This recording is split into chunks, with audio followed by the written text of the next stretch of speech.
Contribute to the #PuckStrong movement for mental health in hockey athletes by watching the video, tweeting the hashtag, and sharing your stories on the website.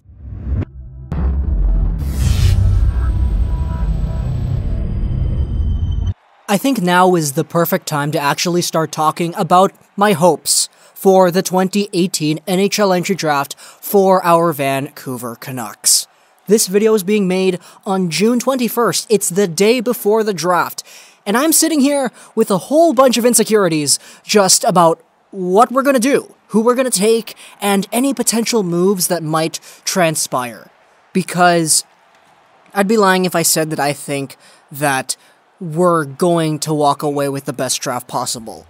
And obviously, as a Canucks fan, like probably many of you Canucks fans out there watching this video, or non-Canucks fans watching this video, you guys probably understand why I am not super totally confident in everything that we're going to do, just considering the past few years of Vancouver Canucks transaction details. So, let's talk about my hopes, expectations for this draft tomorrow in Dallas.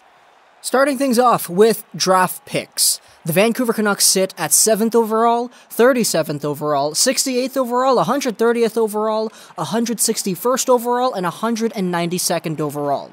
If you can do really quick mental maths, you'd be able to realize that the Canucks are missing their 4th round pick.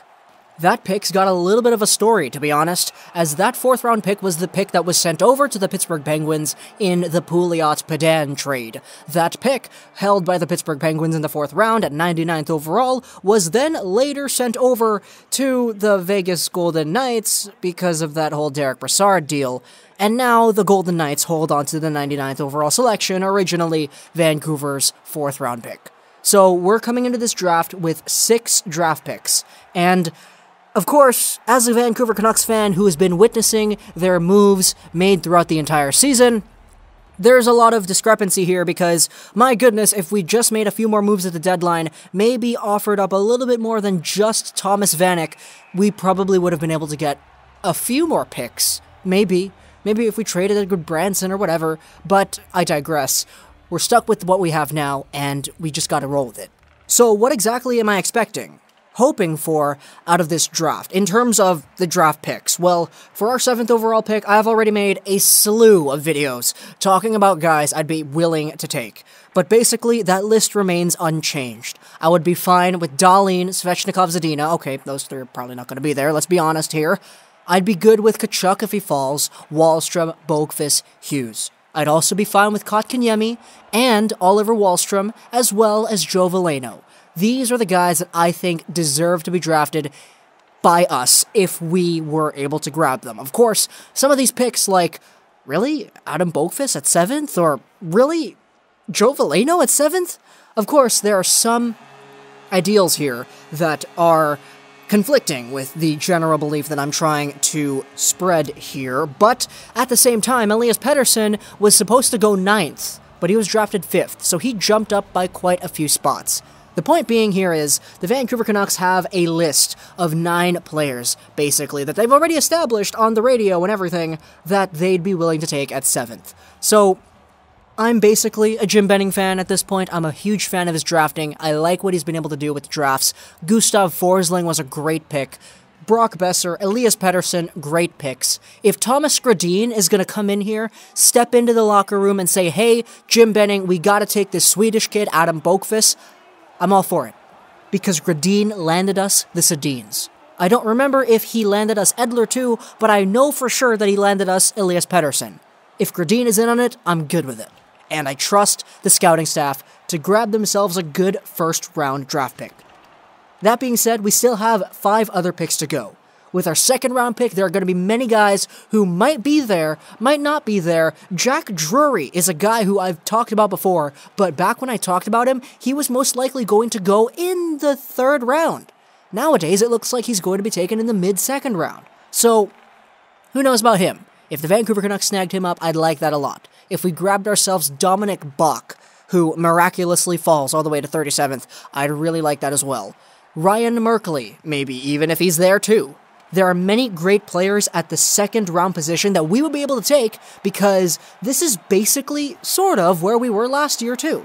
When the Vancouver Canucks drafted Cole Lindh, 33rd overall, he was a player who Jim Benning really did utter his famous quote, "Why isn't anyone taking Cole Lindh?" Because Cole Lindh was supposed to be a guy to go in the first round, in the mid to late 20s, maybe even the early 20s, depending on who drafted him, and Jim Benning recognized that, and he said, "Whoa, why isn't anyone taking him? He's a good player. Hey, he's available right now in the second round, the early second round where we're drafting.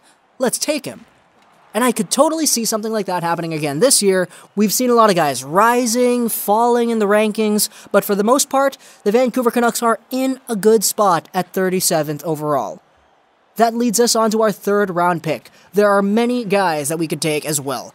I was hinting at Jack Drury a little bit earlier into the season, but other guys like Kalen Addison and all that would be available in the second, third round range as well. So, obviously, the Vancouver Canucks have had a really good history with drafting in the past, year, because Cole Lindh, Gadjevich, DiPietro, my goodness, what a really good selection of guys from the second and third rounds.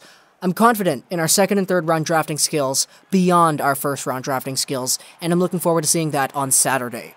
But going forward with things even more, 5th, 6th, and 7th rounds, no idea. No idea. There are some really interesting talents that we could be looking at, like Oliver Auclair that I talked about, or some of these other young European guys that have had no traction at all. Bulat Shafigulin is also a guy who I think has a good amount of upside. So the Vancouver Canucks, really, all we got to do is trust the drafting. That's it. I believe it's going to be good. But one of the things that I hope for, and this is a hope, it relates to the video title, guys. It's a hope. Please, we're entering this draft with 6 picks.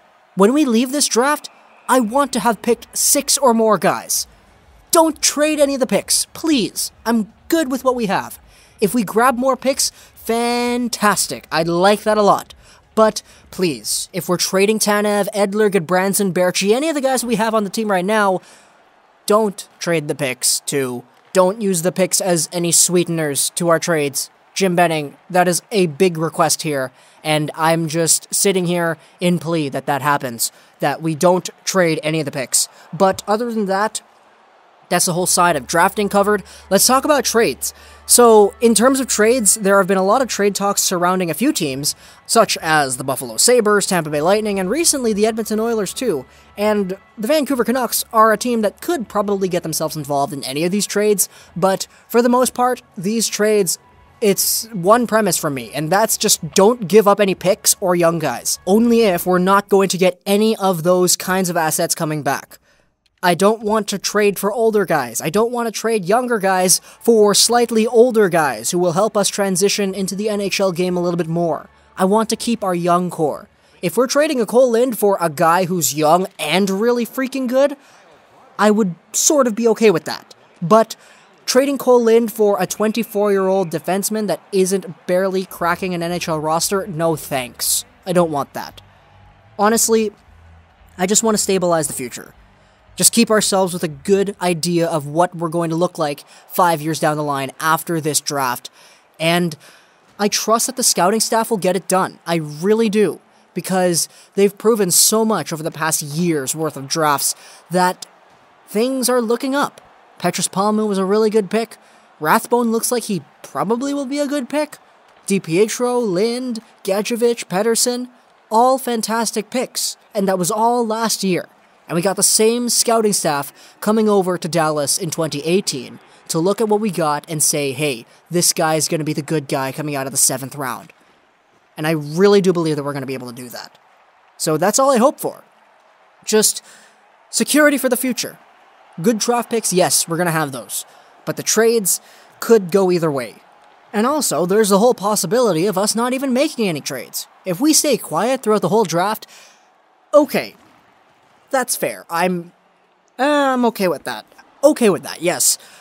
I think I'm okay with that. I would like to get rid of, Tanev or Goodbranson or whatever if we can grab some really great assets coming back. But if we're not able to execute any trades, staying at what we're at right now, so be it, I guess.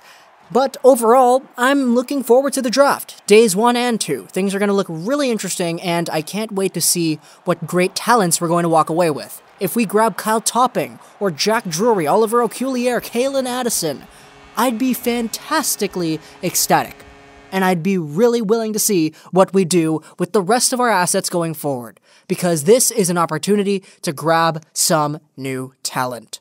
Hope you guys enjoyed this video. Plus, Gaming, and bye.